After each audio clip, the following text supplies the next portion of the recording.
খুবই ভালো। থ্যালাসেমিয়া রাজ্যে প্রায় প্রচুর মানুষ হয়, অনেক মানুষ আক্রান্ত হয়, তাদের নিয়মিত ডেলি রক্ত লাগে। বিশেষ করে কালীতলা তৃণমূল কংগ্রেসের কার্যালয়ে থেকে এই উদ্যোগ নিয়েছে তোপি, বিশেষ করে আমাদের মধ্যে অনেক যুবক সমাজ রক্ত দিচ্ছে।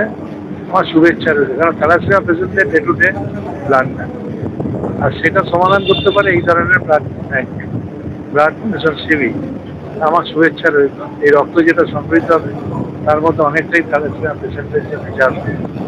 হ্যাঁ, 50% যাবে। আর থ্যালাসেমিয়া থেকেও মানুষ মুক্ত পেতে পারে বিয়ের আগে যদি মানুষ ক্যারিয়ার টেস্ট, সেটা বলে থ্যালাসেমিয়া ক্যারিয়ার টেস্ট যদি করে।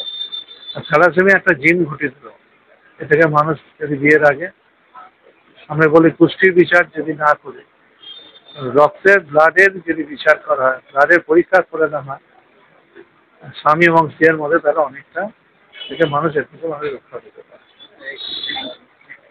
রক্ত, এই রক্তদানটা আমরা 2009 থেকে করছি, এক নাগারে হয়ে আসছে। ডোনার হয়, প্রত্যেক বছরই ডোনার হয়। তো এবার একটু যেহেতু অনেকগুলো রক্তদান একসাথে পড়ে গেছে, সামান্য কিছু কম বেশি হয়েছে। আর থ্যালাসেমিয়া আমরা গত 4 বছর ধরে আমরা যতজন রক্ত দেয়, আমাদের এখানে প্রায় 250-র কাছাকাছি প্রত্যেকবার রক্ত দেয়, 250-300 হয়ে যায়। আমরা 50% কার্ড থ্যালাসেমিয়ার বা তার কিছু কম রেখে, কম বেশি করে দিয়ে আসি। কারণ আমি নিজে গিয়ে দেখেছি থ্যালাসেমিয়ায় যেসব বাচ্চা বা আমাদের বয়সী ছেলেপুলেরা আসে, তাদের যন্ত্রণা কীরকম, প্রতি মুহূর্তে তাদের রক্ত লাগে। এর জন্য আমরা এই ত্যাগটা করি। আমাদের কিছু রক্তের কার্ড তাদেরকে আমরা দিয়ে দিই, যাতে তারা সারা বছর ভালো থাকতে পারে। আর প্রাকৃতিক দুর্যোগ, বর্ষাকাল, বর্ষা তো এসে গেছে, গরম পড়েছে, প্রাকৃতিক দুর্যোগ হবে।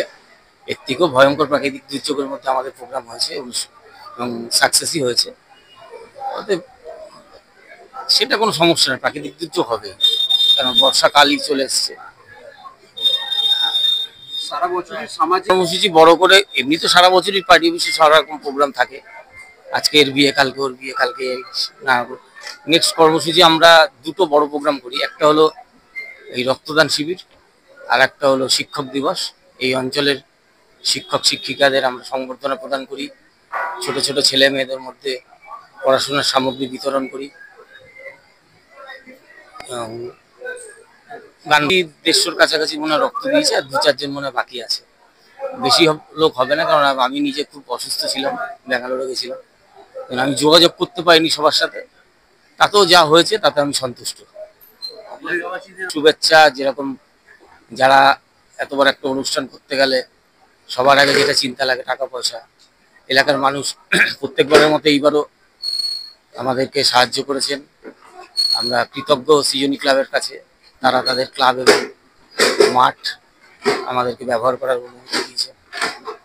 মনীষা ডেকোরেটার্স, মনীষা ইলেকট্রিক, যারা লাইট এবং মাইক, ঘোষ ডেকোরেটার, তারা প্যান্ডেল করেছেন।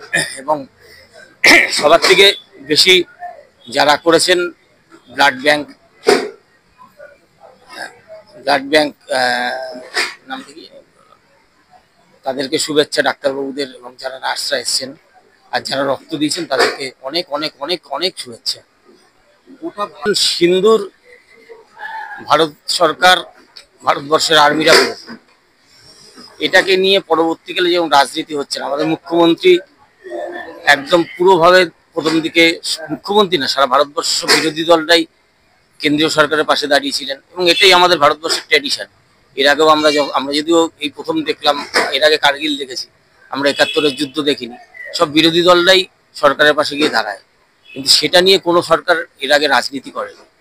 এইবার এই বিজেপি গভর্নমেন্ট সেটাকে নিয়ে যেভাবে রাজনীতি করছে, ভিন্ন রাজনীতি, জওয়ানদের নিয়ে রাজনীতি। ভারতবর্ষে শহীদ হলো, ভারতবর্ষে লড়াই করলো জওয়ানরা, আর প্রধানমন্ত্রী বলে বেড়াচ্ছেন আমি অপারেশন সিন্দুর করেছি। এটা ঘিন্ন, একটা মানে কি বলবো, একটা মানে শিক্ষা দীক্ষার অভাব হলে এরকম হয়।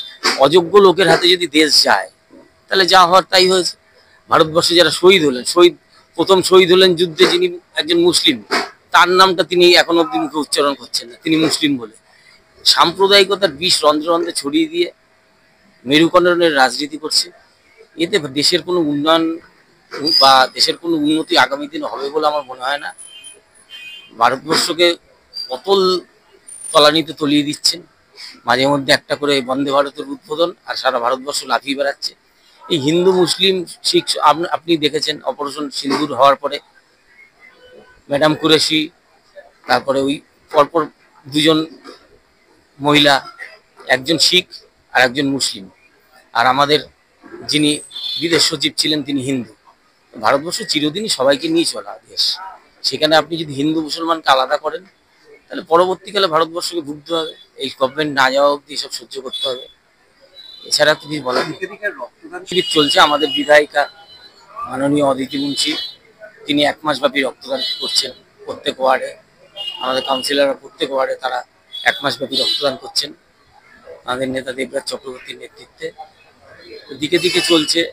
এতে একটা জিনিস ভালো হচ্ছে, অল্প অল্প করে 50, 60, 70 যাই 80, 90 এরকম হয়ে যদি একদিনে না দিয়ে বারবার যদি প্রত্যেক দিন ধরে দেওয়া যায়, সেই রক্তগুলোকে সংরক্ষিত করা, টেস্ট করা, অনেক কাজ থাকে তো রক্ত নেওয়ার পর, সেইগুলো মসৃণভাবে হয়।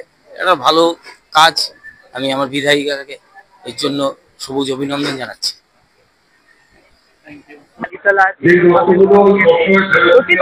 প্রতি বছর এই টাইমে এটা হয়, এরা সদস্য মানুষের পাশে থেকে এই কাজটা করে, তাই জন্য আমি এবং প্রত্যেক বছরই আমি তাদের এটা সমাজসেবামূলক কাজ, এটা আমি ভালোবাসি।